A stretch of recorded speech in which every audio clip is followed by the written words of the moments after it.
Okay, let's look at this topic. The characters of the passion. Now, leading up to the death of Jesus were people and their role they play. Leading up to the death of Jesus is you and myself in our wickedness and in our goodness. All of us, our role has been played in our wickedness and in our goodness. The first character you must understand were the chief priests and the scribes and the multitude.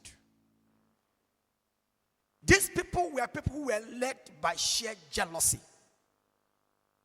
If you go to the book of Gospel of John chapter 11, go to 47, 48, 49, they said, this man has performed so many miracles. And if we let him be, the whole world will follow him. The whole world will go after him. And the Romans will come and destroy us. That was the reading after I think on Saturday or so. So they were led by jealousy. If we let this man be. One of the things you must kill, and you must tell yourself to kill, is Mr. and Mrs. Jealousy. Jealousy can be good when it takes you up. It can inspire you. You can see good in people. It can help you. Jealousy is good when it inspires the good, what is dormant in you to aspire high. But of course, a lot of times jealousy becomes evil. When it helps us, it assists us to provoke the downfall of others. And when it makes us gossip others and plot their death and destruction, jealousy is evil. Why must I not be jealous?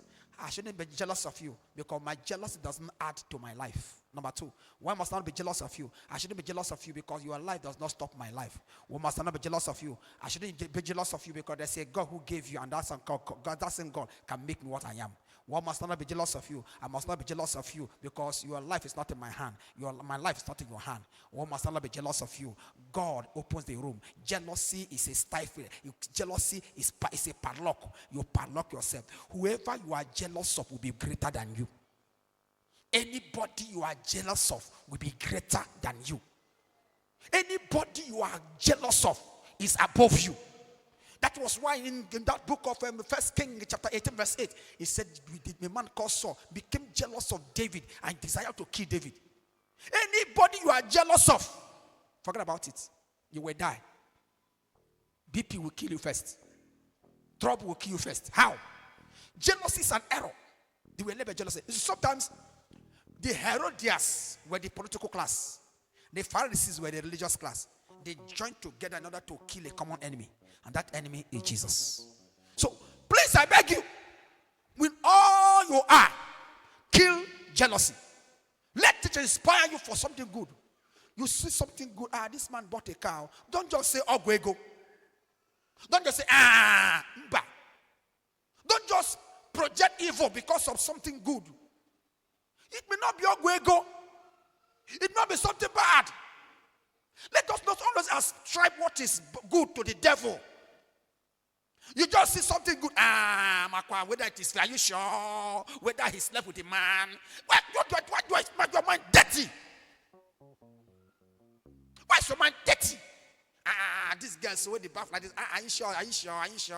Are you sure? Are you sure? What's your problem? Dirty mind. Good thing happens. Thank God though.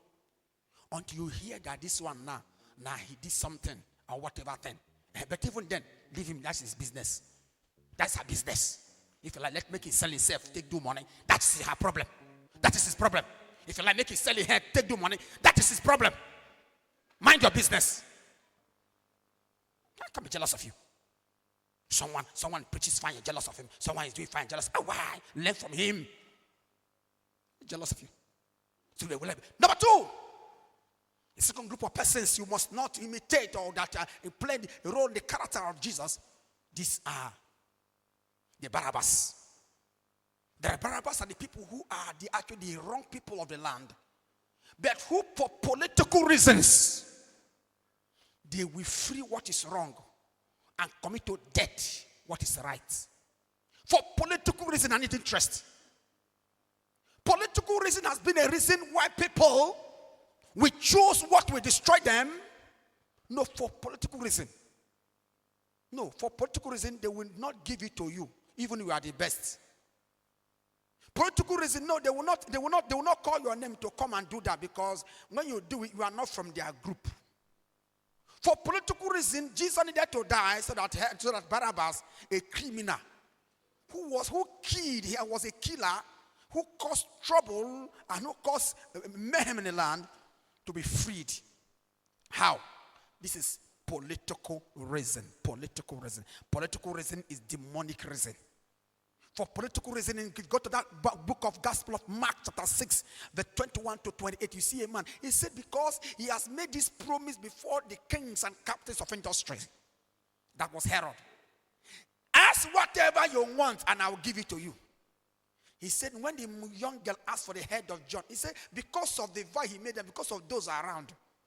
So political reason respect the eye service for those around, for the man around, for the governor around, for the bishop around, for the pope around, for that around. So after then you start paying debts.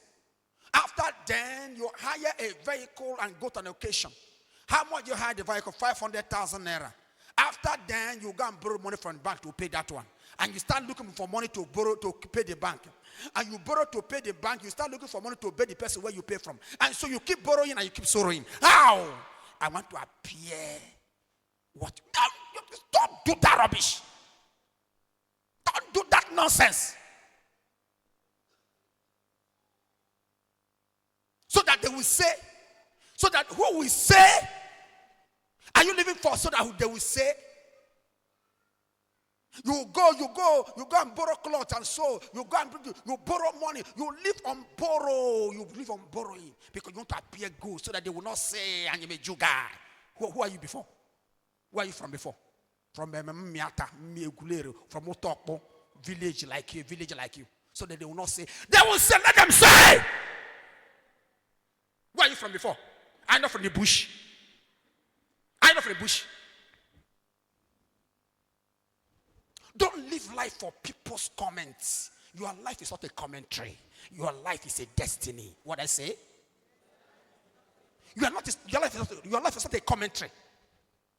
You are not just a comment. Your life is not a commentary. Your life is more than a commentary. Your life is a destiny.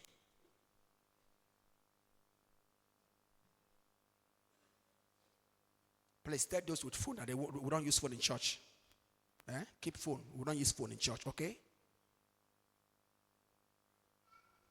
Let them know that we don't use phone in church, okay? The third person we must, just very briefly, I don't have the time, we must examine is the disciples of Jesus. When you go to Gospel of Mark chapter 3, verse 13 to 16, you see Jesus said, before he chose them, he prayed all night.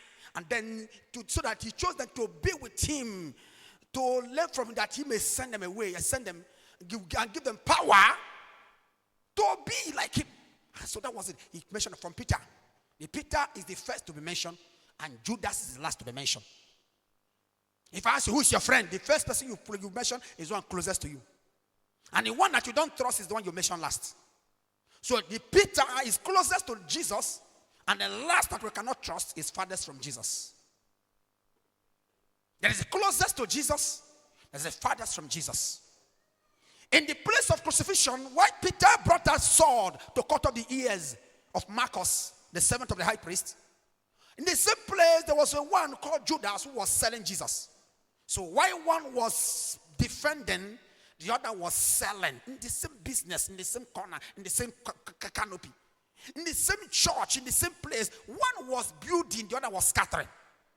Why Peter will rise up to say, Lord, I will die for you, I will die with you, I will go with you, I will die.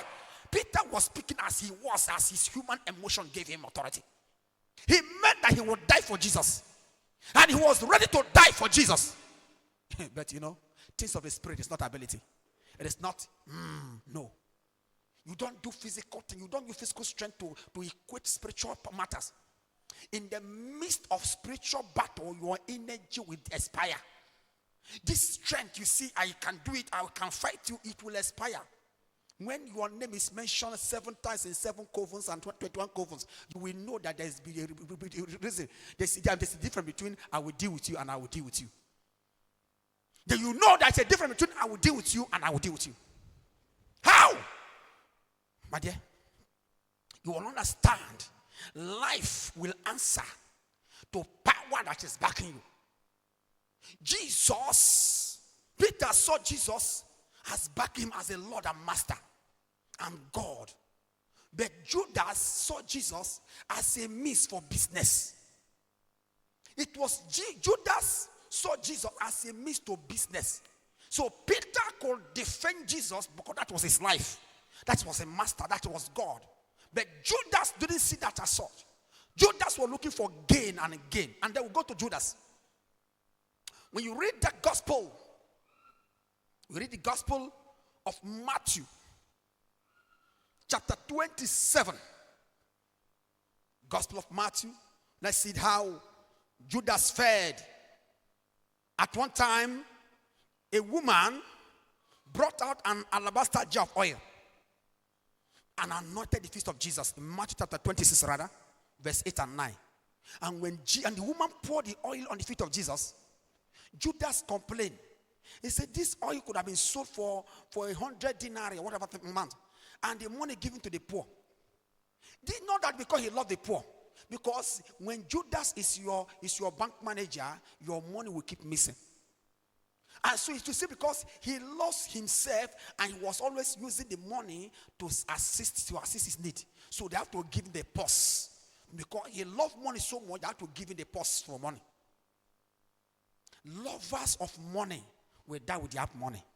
It will shock you to know that the money cannot solve your problem. If you love money, of course, First Timothy chapter 6 verse 10 says, lovers, the love of money is the beginning of what? It is not money. Love of what? Love of money is beginning of evil. Love of money will make one who has money not to give money. Love of money will make one to starve to death. Love of money will make one we design your life in a way you cannot understand. Love of money is death. Love of money is the cause of trouble, and so this man loved money. If you read that same book of Gospel of Matthew, chapter 26, verse 14, he says 14 and 16. He said Judas went to the chief priests and the elders to the people, and they said, "What are you ready to give me that I may serve Jesus?" A man made you a bank manager, gave you money. Sometimes when they would be in the desert, there was no food. Jesus will not go on a journey without planning. Everything was complete, but because Judas was in charge of the purse, the food is not always complete. And they will always be stranded when they needed it most in the desert. So severally there was no food, not because Jesus didn't plan it, because the person who is in charge of the purse knows how it got missed. They know how the food will get missing. And Jesus did not done to ask him, because Jesus knows the answer. He knows the answer because when you ask him, he will give 1,001 reason that he wants to take care of the poor man in Miata, in Maguleri, in this. He will give all the reasons why it's not available. Because the person who is a liar will steal and will concoct reasons to give you explanation. He will build explanation that you cannot doubt, even why these are lies. So you don't need to ask him, because you know him that his life is equal to money. When money is available, it's available. When money goes, he goes. Those are the type of people we have in our world, who love gold, money, more than anything. That's why the Bible tells us that the devil is not the strongest thing on earth. No. It says there are two things on earth. You cannot serve God and mammon. In Matthew 6 verse 24, you cannot serve God and what? God and mammon. Not devil is not the strongest thing. No, mammon. Mammon. Love of money. Do you know what love of money has caused in this world? Check out the troubles. Check out the wickedness around. Love of money. What do I get? What is my own? What is not my own? All about what they get. And if you see it, you see greed of men. In Luke chapter 12 verse 15, 16, he said, a man came to Jesus and told Jesus, please, tell my brother to share the wealth that is between two of us. Jesus asked him, who made me a divider of wealth? Because his brother collected everything. Collected everything. I don't know the type of wickedness now. What a young lady met me on Wednesday. The uncle was demanding. He said the land that belonged to his father. He said he needed the land. He want to take the land that the father is dead, and the children, 8 children left, and the man want to collect the land that does not belong to him. This is the type of world we are living in. A lady had a child, and the husband died, and they came and said, please, we are taking this boy. We'll take the child. You go and remarry. This business is for us. This house is for us. Everything the man owns is for us. This is for us. A man has a son. The man is dead. The woman need to be sent out. The woman need to go broke. They need to ransack the woman. Everything the woman had, the husband had. The woman, we don't do it in my place. In that state, we don't do it. It is only in the east I hear it. When a man has made wealth and the man is dead, you see evil uncles and aunties coming up. They see that in my place we don't do it. You don't even try it. You don't even try it. How? Love of money. And you know what? Because of love of money, power comes in. So they needed power to sustain money. They have to be in charge. So they can kill and destroy. Politically, you see them killing and destroying. When we wake up, he's dead. Well, this one is dead. How?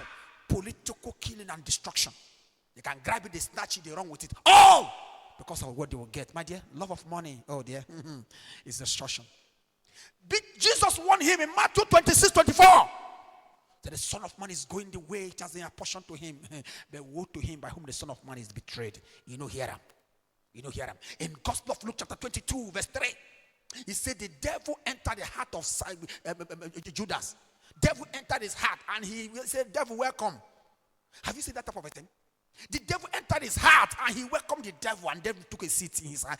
Took a seat in the heart of devil, on the heart of Judas. Took a seat and sat comfortably. There was no resistance from him because of love of money. Love of money will pave the way for every evil thing.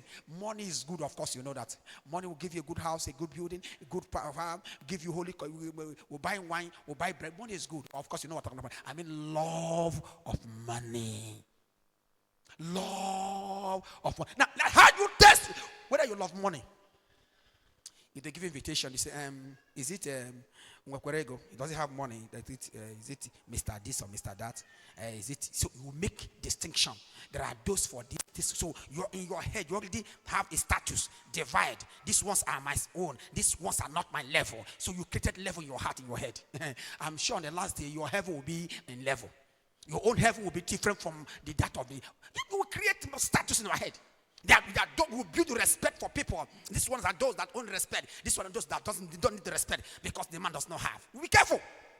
Don't give a poor man seat because a poor man has no money. So you put him on a seat that doesn't honor, that has no honor. Oh, this is a rich man. I don't mean you don't respect people. No. I don't mean you don't honor people. That's what I'm talking about. I don't mean you don't know those who have been with you. No. But don't create distinction. Don't tell a poor man, a poor man who has done, because you make him feel that he's nobody because he cannot contribute. No, as much as possible, thank God for contribution. But in my church, as I know in St. Monica, we don't place people on status. We are all equal. We are all one. Thank God for grace. If God bless you better, you want to be a blessing to the work of God, wonderful. But if you don't have money, we don't pressure you on any ground. Thank God tomorrow you have, and I believe God will give you tomorrow in the name of Jesus Christ. And so that is why personally I don't like priests who worship people who have money. There are some of us in this world, we worship those who have money. Who thank God there's no rich man in my church. There's no rich man. All of us are. There's no rich man. There's no exceptionally rich man in our church. We don't have. There's no rich man exceptionally in our church, so we don't have that problem. But personally, I don't, because everybody is a child of God. And everybody is important before his grace, before his throne of grace. Everyone's kobo is important, and everyone's million is important. Everyone's billion is important, and everyone's dollar is important. As much as possible, they're all in the child of God. This is the house of God, and it must be regarded as so. You are important. The choir is important. The little girl is important. The young boy is important. The one who sweep is very important. The one who clean the altar is even more important. The altar girl is important. The altar boy is important. The MOD is important. They're all important. Don't give people regard based on what they can contribute. Give them regard because they are there's a child of God. Give them regard because this is a child of God. Don't worship money. Thank God for money. Money is good. Thank God for favor. Thank God for blessing. But as much as possible, Let it not be that one cannot access God because he has no money. Or because I don't have money, I can't bring my baby to come and baptize. Oh, I don't have money, therefore I cannot present my child for dedication. They say, I know join, I know. No, I don't want that. I know people will abuse it. And as you do abuse it, because you don't give all this distinction, you abuse that, you abuse it. Even those who could join will not join, because after all, Father does not stop them. I can present my child for baptism. I can always do it anyhow. Father will always accept it. Because that is where you are shutting yourself up. Those who don't have will not contribute. Those who have will not contribute, because those who have to love money more than themselves. Okay, those who don't have will not contribute. We show them mercy. But those who have to will not hold up. That is where those who have, those ones are the ones who love money more than themselves. How come if we don't share money does not come? We have to share it. 1 naira, 2 naira, 3 naira. That's when money will come. But if we don't share it, money doesn't come out. It's a sign that we don't love God. It's a sign of hard-heartedness. You share the money will come out. Share it. Everybody pay 1 naira, 2 naira. That is a demonic worshippers. That is a poverty of worship. If it's a place where they know God, one person can pay for 10 persons. All the widows will pay for them. All the widows, I pay for them. Of course, I know there are some widows who are even richer than married men. Of course. But if you know a place where they worship God, they will carry those along. Those who cannot, they will stand for them. Because this is a place where money does not rule, but God rules us. Is someone hearing me today? Judas left the college of the apostles, given all opportunity to become the best. Judas saw Jesus, who gave him opportunity, gave him money, gave him food, gave him purse to hold. He ate more than others, yet he destroyed more than others. Aye. How can they trust you more and you destroy more? How can they hope in you so much and you destroy more? The more they say power corrupts, and absolute power corrupts absolutely. The man was given so much and he destroyed so much. That's why sometimes those you trust so much can wound you so much. Those you hope on so much can destroy you so much. How? So much trusted and so much evil. How come? Opportunity one gave to you is your opportunity to destroy and to blackmail. Someone gave opportunity in their house, in their home. No, it's not enough. In that kind of a situation, a condition, even if the man approaches you in the night, reject it. The lady gave you a platform to be in that house, to come around. The man doesn't know how to organize himself. You help him to organize himself. Even if you are tempted, the man tempts you, will reject that kind of temptation. A woman gave you a platform in the family, in a home. You are in that house. Instead of you to honor that home, no, you will go out with a man secretly as a maid, or whoever you are. That is a betrayal. So much given to you, so much betrayal. Even if the man wants it, you reject it. Even if the lady wants it, you reject it. There's a trust that already built upon you. To whom much is given, much is what? Don't break trust. When you break trust, you can't repay it. Nothing. That's why you should organize yourself, organize your life. You brought a maid to the house. It's your time to abuse the girl because of opportunity you have. They brought a boy to your house. It's your time to abuse the person because of opportunity. It's only a time. Be careful. It's just opportunity you have. It's opportunity. Don't abuse opportunity. Oh, the greatest error of Judas. He abused the best opportunity. Remember, Judas was a cousin of Jesus. The best of it all. So much giving and so much distrust. So much repose and so much destruction. Hey dear, I pray for you today. May you not find Judas in your life. You don't understand me. When you marry a Judas, you are in trouble. When Judas is working with you, you are in trouble. They will organize your kidnap. You will give them money. They will say it's not enough. They will organize your kidnap. Evil men. They will organize your kidnap. You will give them platform. Platform will be a opportunity for them to bring people and tell them your itinerary. How you move, and they organize your destruction. How? It's because of the spirit of Judas. You cannot satisfy Judas. You cannot please Judas. You cannot connect Judas. Anytime you give Judas opportunity, you are burying yourself. Just your prayer is, Lord, disconnect me from Judas. Every Judas in my life, oh Lord, disconnect me. Lord, let them not find me. Judas will not be around me. Oh Lord, expose the Judas and disgrace them. Expose the Judas. The spirit of Judas is enough evil. If you stay with Judas, you're in trouble. Your life will go, your life will scatter. I don't know who's a Judas in your life, but may God expose the Judas in your life. May God disgrace the Judas in your life. Give opportunity, and it's opportunity for destruction. Give opportunity, it's opportunity for wickedness and evil. The woman was blessed with money, and the man was trying to manage. And the woman was stabbed the man. He said, you didn't bring money. You never see you. The woman was stabbed the man. I go, say, no, bring money. A woman will stab the husband. He said, the man no bring money. Sometimes it's not good for a woman to be a breadwinner. The few cases of women who are breadwinner is always sorrowful. Except you meet a woman who is godly. The woman, there are a few of them who, even when they have the money, they can still pretend and they will honor the man. There are very few of them, maybe 1% of 99%. 1 out of 99% of a woman will be in charge of her. The woman will bring out money and they'll cover up. Thank daddy, oh, now daddy give her now. Thank daddy. I want to ask you a question. If you're a woman, you are a breadwinner, and your husband is not working, will you still respect that man? Answer me, women. Women, answer me. Women, answer me. If you are the one that built a house and put your husband, will that man still earn your respect? Answer. Some of these women you are seeing are very wicked, though. Some of these women, I said some of the women, I'm not saying everybody. Some of these women are very wicked. I want to ask you a question. If your husband has no building, your husband has no house, you are the one that built a house and put your husband, and you have children, 5 children, and you are the one making the money as a manager in oil company, will you still respect this man? Will you respect that husband?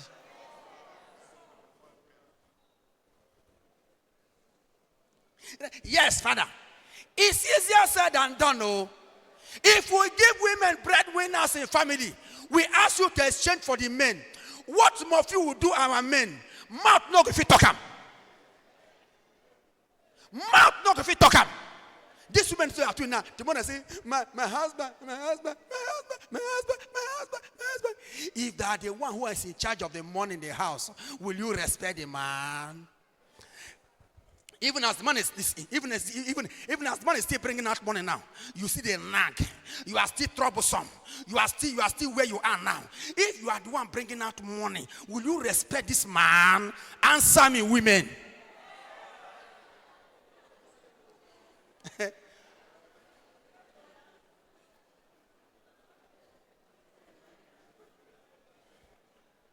For some, it is yes.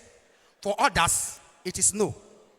But from the experiences of men who have seen, lot of time when the woman has no money, the woman doesn't prove like a breadwinner. He proved like a bread knifer. He become like a knife cutting the man. Most of the time, there are experiences that shows that when a man has no money, the woman cannot stand as a breadwinner and stomach it. But when the woman has no money, the man is the one to come. How are you, honey? You don't have money. How much you have? Your man is giving you a honey. Hey, honey. This honey, you are shouting now. Is it honey of money or honey of real love you have? Tell me. The day money has not come, is honey still honey? The day blessing has not come, is honey still flowing? So if you check it, look at us. Judas is in us. That's Judas. That's the Judas we're talking about now. Look at us. If the man has not given you the money, you ask, will this still be respect? Can you still respect? The man, you built a house and put a man there. You even paid your bride price. You even give him money to pay your own bride price. Will you still respect the man? Even when the man tried to become a good man because you are wonderful, can you still respect him? Oftentimes, the young girl will look for another man because he looks for a man of his status. A man in that same cadre. Because this man is a Jew man. He's a useless man. He can't provide. He can't give to me. So a woman look for a woman of her status that can look like this is my standard. And so the man is not my standard and the man is there. And so you see the man dying earlier than expected. And the man dies early and the woman goes around, keep going around. You better watch it. This is the spirit of Judas. Let us look at this again. The next character we can understand from this are the women of Jerusalem. My dear friends in Christ, the women of Jerusalem are those women who cried for Jesus. They felt a sense of pity for Jesus. These are the women who, as it were, cannot help Jesus out of the problem, but they feel the need and the hearts were broken because someone was unjustly punished. They followed Jesus on the way to Calvary. Even when the disciples were not there, the women of Jerusalem were available. Among them was Veronica, who came out of the crowd, tore from a crowd. And then, even where the crowd were there, the woman Veronica pulled out from the crowd and was able to anoint the feet of Jesus, the face of Jesus. He cleansed the feet of the face of Jesus, and that was a woman. Her name is called Veronica. Her name is not called Veronica. And look, you can see that in Gospel of Luke chapter 23, verse 28. It says, Jesus turned and said to the daughters of Jerusalem, do not weep for me, but weep for yourselves and for your children. Now, why would Jesus say this? My dear friends in Christ Jesus, the greatest sorrow of a man is a man without God. Jesus said, do not weep for me. I'm going on my way of mission. I'm bound to give myself for the salvation of the world. But weep for yourself. For you to die without God, weep for yourself. It is true that Jesus is to die, but weep for your children. Those you are going to give birth to without God, the agony of a life without God is so terrible. Weep for yourself. Do not weep for me because mine is determined already. I'm going on the way to Calvary. But weep for your husband who doesn't know God. But as he dies, he has no God. It is terrible. Weep for your first son who doesn't know God. As he dies without God, it is terrible. Weep for your uncle, your sister who doesn't know God. As he dies, it becomes terrible. Weep for your uncle, your brother, your sister. Weep for that man who doesn't know God. They deserve to be wept for. You deserve. Don't weep for them who don't know God. Weep for them. Weep for the man. He doesn't go to church. He doesn't bother. They just start crying. You don't go to church, you don't bother, you don't feel it, you don't feel the need for God. You start crying, you are dead, it's trouble, you are dead already. You don't know God and you don't feel anything. You don't go to church, you say, I don't mind, I don't care, I don't know what happened. You don't care. Weep for yourself, weep for your soul. Because when this curtain is over, your terrible state will appear. When this life is over, your condition will appear. When this world is over, your condition will appear. Let me tell you, I told you one time ago when I buried a woman 105 years old. 105 years old woman. Yes, I know you will live long. You live 100 years. But after 100 years, you will stand in eternity forever and ever in torment or in grace or in glory. I know you are going to live for 120 years. Yes, but after 120 years, you are going to spend your eternity where? I know you are going to live for 50 years and 500 years. After 500 years, where will you be? Those that were born in 1900, where are they? Those who were born in 1800, where are they? After 70 years from now, many of us are ancestors. Whether you like it, weep for yourselves and for your children. Do not weep for me. Weep for them who have no God. Weep for them who don't care about how they live. They don't care about what God says. They don't care about their life. They don't care about their purity. They don't care about Jesus. They don't care about their neighbor. They don't care about coming to church. They don't care about what the word of God says. They don't care whether they worship God or not. Are you crying for me? Weep for yourself because your terrible state will be accounted for. Weep for yourself because death, dying without Jesus, is the beginning of eternal sorrow. Weep for them because Jesus is on a mission to die. He came to die, but weep for yourself. If you die without him, you'll be in trouble. You'll be in sorrow forever and ever. May that not be your portion. May that not be your portion. Daughters of Jerusalem, don't just cry for Jesus, but cry for yourself. Cry for your children. Cry for your own life. One came mad chuchendoge. One came mad chuchendoge. Ginigabu. Ugwangugi. Ogive kuwa. Yes or o. One came mad chuchendogi. Waga wana rapune ya wanke madu. Oh, wanke madu. Chuchendugie. Gini gabo. Hugwangugie. Hogiwe kuwa. Yesoro wana o. Wanke madu. With power and in majesty.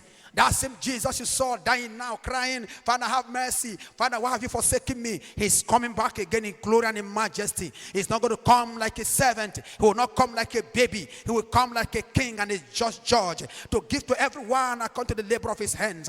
Please, my dear friends, watch and watch it very well. Know it and know it well, child of God. Know it and remember your end. There's an end whether you like it or not. One day it will come to an end. But remember to have the God who is the Alpha and the Omega, who is the beginning and the end. Can one say amen? The next person we shall look at is the thief by the left and the hand of Jesus. Can you imagine two of them? One was able to steal heaven. The other was able to steal hell. In that same book of Gospel of Luke chapter 23 verse 40, he said the one mocked Jesus and reviled him. Must one not come down, save yourself and save me? Come down, save yourself. What an insult. Save yourself, you are the Son of God. But you see, among those who are thieves and evil, there's still a good man. All of them stole, but all of them ended up in different destiny. All of them stole, all of them are prostitutes, but all of them didn't end up in the same place. One, there are still prostitutes who know God, there are prostitutes who don't have God at all. It doesn't matter at all. Both of them committed the same error, but one was able to escape from the punishment of the error. You must use every opportunity as a wise way to escape the wickedness and the torment of this world. That was it. And the man, after mocking Jesus, the other day right hand said, why do you mock this man? For we are suffering for what we have done. But this man suffered for what he has not done. Oh, what a pity. What you have to be cry for yourself, because we have suffered what we have done. And he turned back to Jesus. Very smart man. Master, please remember me. Oh. Say, I don't talk for you now. I don't talk for you. Remember me. Remember me. I don't talk for you now. Why not use every opportunity to create your avenue of grace? Why use the opportunity you have? Every opportunity to see how you can smart end. Put in your SIM card to produce favor. Why not use the opportunity to see something that heaven will remember you for? Why not use the opportunity to do something that you'll be remembered for forever and ever? Listen to me. We don't build church twice. We don't buy tabernacle twice. We don't build Father's house twice. We don't buy land twice. Now once we do one. But those who are wise know how to use opportunity provided to amass the eternal glory for their life and destiny. Opportunity is opportunity to serve. How come opportunity? Me, this one way I'm passing through. I'm going to be as a first priest here. I'm the only first priest. Anyone come as second priest. And you will not write your name in the book of glory and life. And you will not write your name in the book of remembrance. You will write your name in the book of complaint and rejection. That father said, that man said, and that man said. This one time you have opportunity, you cannot do something great that people will remember. At least let men remember, let God remember, and let heaven see it. You cannot do anything for the sake of God. You can't do anything that you remember for. You say it's not your business, no problem. We shall do it, and it will be done. But you will be nowhere when the time comes. You will be nowhere. We shall do it. We shall complete the work. But when the names are being called by the angels, you will see that you have already killed yourself. When the names are being called by the angels, you shall see that you have no inheritance in the book of eternal glory. It is my opportunity, my dear. When you can do something right now, when you can help now, is my opportunity. I will not pass this way again. Only once. There are two exits of life. The entrance and the exit. And now is my opportunity. And now is my time. What you make out of their problem is what God makes out of you.